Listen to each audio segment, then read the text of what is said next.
ikutin saudaranya lagi kan. Saudara gue partai di Dewan, nanti gue harus nyodok dia. Kan gue udah tahu, Bu, ya, gue udah tahu. Mau saudara kayak mau abang, mau apa kayak. Kalau emang gak benar partainya jangan ikutin. Ya. Coba sekarang ada 10 partai yang nolak kenaikan BBM cuma PKS doang. Apa masih kurang PKS? Bukan kampanye cuma ngasih tahu doang saya mah. Ayo, ya kan? Mana berani? Karena apa? Ya udah dibayar ke partai, udah dijual, udah. Mau ngomong apa lagi? Maaf ya, partai saya P3. Setahun saya udah keluar gitu. Padahal saya 20 tahun berjuang, saya nggak pernah dapat apa-apa. Saya demi Allah, karena bukan lagi lihat orang, karena Allah saya. Kalau saya kumpulin kebicaraan di itu, bisa beli mobil mewah sekarang gitu. Mau kalah menang, mau enggak, saya nggak penasaran, karena Allah, bukan karena pengen jadi anggota dewan, pengen jadi ini enggak. Jadi lepas aja, saya nggak pernah apa namanya tuh. Ngajog dah kalau bahasa itu mah. Enggak pernah saya, karena Allah. Tapi kalau kita kena ini, karena ini, itu nyesel. Nah sekarang kudu melek. Iya. Jangan dikasih Indomie 5 aja matanya melintir. Hah, begini nih. Iya kan? Itu kudu ingat. Nanti berapa? 2 tahun ke depan lagi kita milih lagi, kudu salah lagi. Apa mau begini? Iya. Saya ngomong di sini sering saya ngomong, dia pada buta mata lu, tetap aja pada buta matanya. Udah saya sering diundang kan dulu di sini, iya kan? Itu. Karena sekarang ini menentukan masa depan anak kita, kasihan nih. Kalau sampai utang terus menumpuk, ini naik nanti nih, yang bayar ini, iya kan? Jadi jangan mentang-mentang pilihan dia, gue milih dia, tetap aja mau salah bener dipilih terus, ikutin terus. Justru yang milih yang salah sebenarnya, yang buta mata itu yang milih itu. Bukan yang dipilih salah, Pak, yang milih yang salah. Betul. Udah pilih gak bakal dia jadi tuh, lurah dia gak bakal jadi. Benar nggak? Jadi salah lu yang milih, mata lu buta. Itu, cuma nyoblos aja kudu salah. Harus berjuang, siap mati masih jauh. Astagfirullahaladzim. Dan keadaan seperti ini, Bapak Ibu ini, ya Allah. Saya bukan siapa-siapa, saya bukan ulama, tapi saya punya kewajiban sebagai orang Islam. Bagaimana kita orang Islam, jangankan salahnya, benernya disalahin, diintip terus. Itu. Ya mungkin Tuhan ya, kalau kata saya sudah angkat tangan, ya mungkin tangan-tangan Tuhan kan terus. Itu. Dibuka, bukannya kita udah nggak ada daya upaya kita. Mungkin kalau dibilang apabila kamu melihat kemungkaran di depanmu pakai ini, mungkin kita udah loyo, Bib. Tinggal doa doang, ya Allah, kapan dilaknat itu nggak bener, Bib. Itu udah begitu aja udah. Ini nggak bisa begini aja. Keterlaluan jadi umat Islam, nggak ada lebihnya. Ya, yang namanya peduli. Kita miskin, kita belum jadi apa-apa, peduli. Belajar peduli. Tapi kalau kita udah nggak peduli, udah kaya, udah jadi pejabat, nggak bakalan peduli. Udah kaya apa? Takut miskin, gue peduli.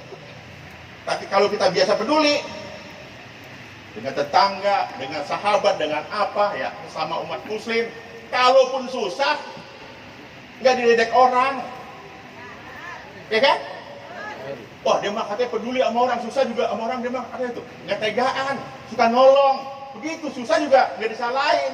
Ini udah nggak peduli susah, ah, mending mati aja lo. Iya, ya maaf kan, ustadz ulama, apakah dia menuntut harus kaya raya? Peduli dia, ya enggak, ngajar ngaji, ngasih ilmu, peduli. Saya yakin nggak ada tuh, wah. Ustadz hidupnya menderita, miskin, nggak ada, nggak dihina. Karena apa? Ya itu kekayaan di situ semua. Si A jadi ini, si B jadi ini, itu namanya. Saya maaf aja Pak, saya bilang, saya kalau nggak mau nggak bergaul ya, ke masyarakat. Atau saya masih bodoh dengan Islam. Rumah saya mungkin 5 tingkat. Ya, saya bisa nguasain kawasan, bisa nguasain Pemda, 3 Pemda. Lalu terus jadi apa namanya itu, jongos, 5 lantai rumah saya. Kadang kan datang ke rumah dari Tangerang, Mbak, saya kira katanya mau 5 lantai. Kalau rumah 5 lantai, lu gak kenal gua. Itu kekayaan saya. Jadi saya enggak kok. Saya anggap aja saya dosen. Dosen itu tidak harus kaya. Dan guru tidak harus kaya. Tapi kekayaan kita apa? Tuh yang kita bimbing, tuh yang kita ajari. Itu kekayaan kita. Jadi zaman sekarang jangan nganggur. Baru pangkat bintang 2 aja udah nganggur, ya enggak? Nah, kalau udah kejerumus mau apa? Iya. Makanya saya maaf ya, bukan katanya gini.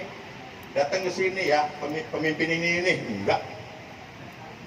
Lalu dulu baru kopral, gue udah kapen di sini. Iya. Iya kan? Lalu pejabat sini harus begini. Enggak, gue pikirin loh. Hah? Oh, bintang 3, 4 masa bodoh?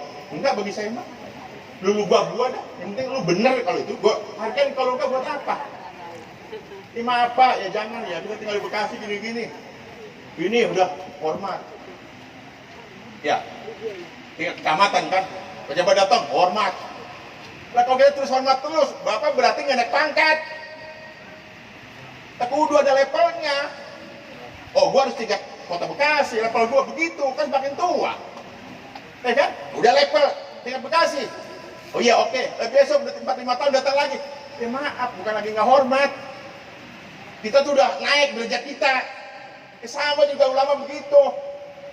Baru pejabat kecamatan, iya kita salaman. Tidak cium tangan, kan 5 tahun tuh, selesai udah. Besok udah kelasnya, kelas wali kota, pergaulan kita.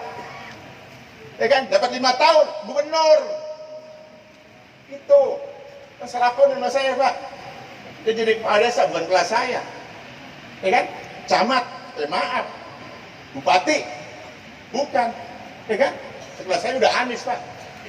Iya, mungkin besok kalau Anies kita doa jadi presiden, kelas saya presiden udah. Iya, jangan kita tokoh ya, dianggap tokoh, kelasnya kelas Kapolsek sama camat, sama Dan Ramil, ya, dan sama dia, ya kan? Tapi kalau kita punya wibawa, apa kuncinya? Jangan jadi jongos. Hah? Kita punya harga diri, ya, apalagi ulama, jangan coba-coba, sekelasnya kecamatan dulu. Makin tua, semakin matang, semakin dihargain. Pangkat, nggak usah, kita nggak ada pangkat, tapi ketuaan kita kan udah. Masa kita udah tua, datang-datang pejabat baru. Ya, iya. Kalau rampok, maling boleh begitu, takut ditangkap. Hah? Kalau kita jangan. Walaupun orang biasa, itu harga diri, ya. Itu kunci saya, Bib. Bener, saya bukan kata yang nggak ngargain, enggak. Saya hargain, kalau dia benar. Ini baru jadi pejabat datang ke Bekasi, lu bertantang, bertenteng. Udah mati, siapa lu? Hah? Boleh lu bintang lu 6. Gua kalau di bintang 7, bintang gua kali. Iya. Iya, nih Beb, dulu nih maaf ya. Zaman pelusuhan, Sutarman, Pak Sutarman ke rumah saya. Tahun berapa? 2000 itu. Ada Bapak? Nih Bang, saya mah katanya, ini kan keadaan begini, ya, negara Bekasi. Saya mau masalah Bekasi katanya. Terserah Abang. Ya mau aman, mau enggak. Saya begitu Pak, saya bilang. Enggak Abang. Jadi lihat dengan saya itu Sutarman Bib, dia bintang 4 udah. Hah? Udah pensiun kan? Lah saya belum pensiun, berarti udah bintang 7 saya. Iya. Wah, kan saya mah nggak pernah pensiun. Itu, jadi walaupun siapapun kita, apalagi ulama, lah punya dibawa, punya harga diri. Itu, nah, itu akhirnya nanti kita menuai di apa namanya ya, dia hargain orang. Ya, jangan terus ke kecamatan, Ya naik sedikit lah, kelas wali kota. Kalau bisa 5 tahun kelas wali kota, bener-bener yang wali kota, naik lagi. itu. Jadi saya berharap di sini ya, sekarang negara lagi sedang tidak baik-baik saja. Agama kita pun sedang tidak baik-baiknya. Kalau kita lepasin, ya baik negara maupun agama dimasa bodohin. Mungkin nggak sampai 2030 hancur semua. Ya, itu. Jadi saya berharap di sini, ya bapak-bapak mungkin adik-adik, sekarang kan suka YouTube tuh, ya. Boleh silakan aja, tapi sambil belajar ya. Jangan hal-hal yang negatif. Itu pelajaran juga, ya. Buat belajar. Tapi kalau diselewengkan itu bahaya. Jadi saya berharap di sini siapapun kita, tugas menegakkan agama negara bukan hanya tugas abai ulama, ya, tapi tugas kita semua umat Islam. Terima kasih. Assalamualaikum.